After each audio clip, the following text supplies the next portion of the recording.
Wow.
Dans votre bureau dit ajouter 3 nouveaux points ci-après de la proposition de loi modifiant et complétant la loi numéro 11, 022, du 24 décembre 2011, portant principes fondamentaux relatifs à l'agriculture. 2. Examen et vote de la proposition de loi modifiant et complétant la loi numéro 11, 011, du 13 juillet 2011, relative aux finances publiques. 3. Examen et vote de la proposition de loi portant principes fondamentaux relatifs à la recherche scientifique.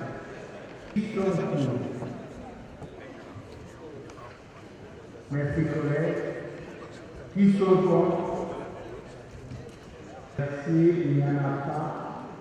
Au vu du résultat des votes, l'Assemblée plénière approuve l'inscription de la proposition de loi modifiant et complétant la loi numéro 11/011 du 13 juillet 2011 relative aux finances publiques à son calendrier des travaux et adopte l'ordre du jour tel que complet.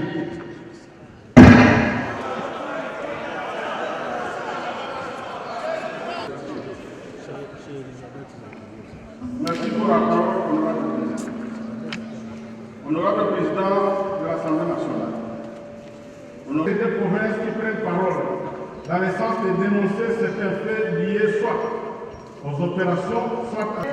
Conformément à l'article 100 de la Constitution et aux articles 213 de la règlement intérieur de notre Chambre.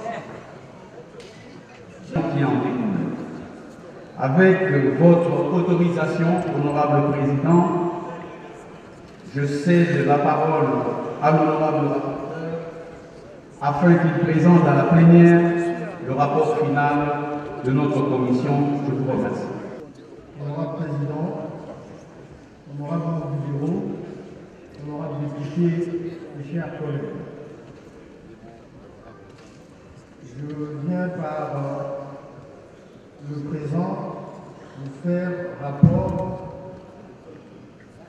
et entrer avec le rapport relatif à l'examen de la proposition de loi modifiant et complétant la loi numéro 11/022 du 24 décembre 2011 portant principes fondamentaux relatifs à l'agriculture. Élargir les capacités de mobilisation des ressources financières à travers le marché financier nationaux et internationaux. actuel. La proposition de loi comporte 3 articles. Le premier modifie l'article 15 de la loi relative aux finances publiques afin d'élargir le mécanisme d'emprunt et d'autoriser l'émission de titres publics afin de renforcer la responsabilité politique du Premier ministre dans le cadre de la reddition des comptes. Et enfin, le troisième fixe l'entrée en vigueur de la loi à la date de sa promulgation. Dans son exercice, c'est lui de nous représenter au sein de cette mission afin d'exercer pleinement ma mission parlementaire, notamment celle d'initier le droit. Ainsi, je commence par remercier l'honorable président et tous les membres du bureau pour l'intérêt qu'ils ont accordé à cette législative. De l'université de Kinshasa, l'une des plus anciennes et renommées de la République, garder une mémoire pieuse à l'endroit de l'éminent professeur Félix Malou Ouattara, physicien, ingénieur nucléaire de Soufka, pour ses travaux, ainsi qu'à tous les chercheurs de l'université, au professeur Jean-Jacques Moué, Parfou, virologue congolais de renommée mondiale, pour ses travaux fournis sur la découverte du virus Ebola et la lutte contre le Covid-19 et mpox.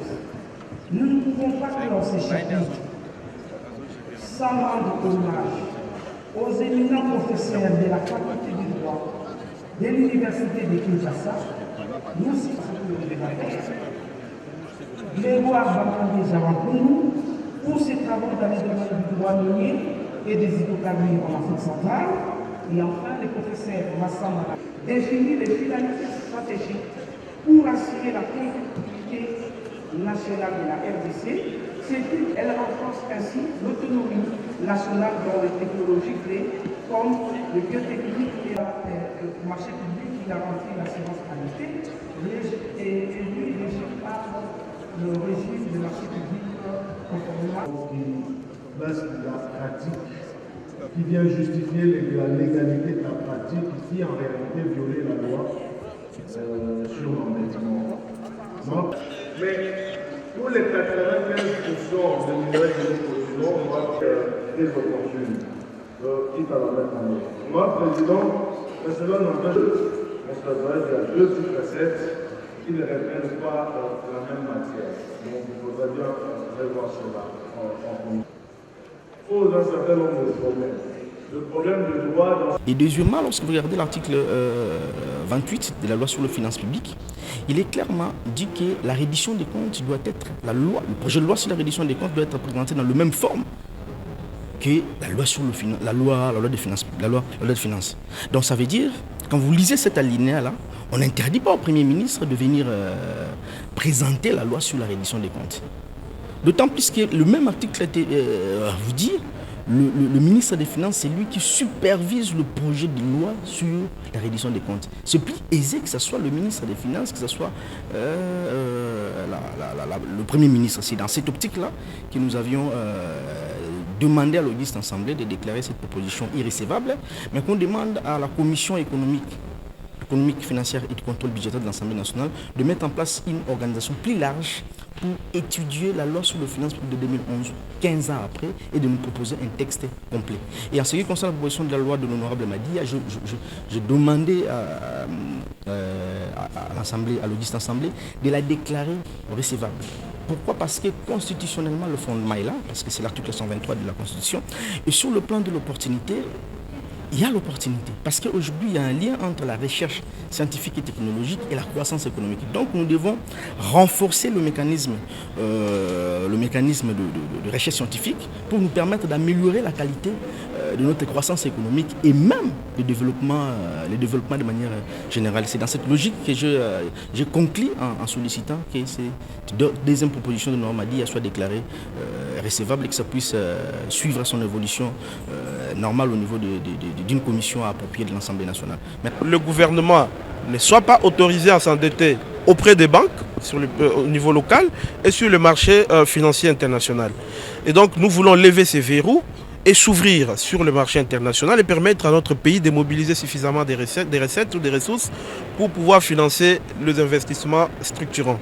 La deuxième chose consiste à responsabiliser la Première ministre pour que ce soit elle, excusez-moi, pour que ce soit lui, le Premier ministre, parce que je ne vais pas personnaliser, demain on ne sait pas si ce serait un homme, pour que ce soit lui, le Premier ministre, qui puisse venir présenter la loi portant reddition des comptes. Nous voulons qu'il y ait parallélisme des formes, qu'il y ait la personne qui vient prendre les engagements devant la représentation nationale, et bien que ce soit cette même personne qui vient rendre compte à la clôture de l'exercice budgétaire. Le gouvernement s'endette déjà, nous venons juste corriger, les cadres légaux. Il y a la loi et il y a la réalité. La loi dit, vous ne pouvez vous endetter qu'auprès d'institutions financières non bancaires. Alors qu'en réalité, le gouvernement s'endette également auprès des banques. Les banques sont des institutions financières bancaires, ce qui est interdit. Et donc nous venons corriger justement cette anomalie pour permettre au gouvernement de mobiliser les moyens en toute quiétude. Nous ne venons pas limiter les capacités de mobilisation des ressources du gouvernement. Je crois que ce n'est pas les sujets, mais ce qu'il faut retenir, c'est que le taux tient compte d'un certain nombre d'éléments. Aujourd'hui, nous avons, je dirais, un taux acceptable qui varie entre 8 et 10% pour les emprunts publics. Et je crois que c'est quelque chose à encourager parce qu'avant ça, nous étions au-delà de 10%. Et voilà. Vous dites à la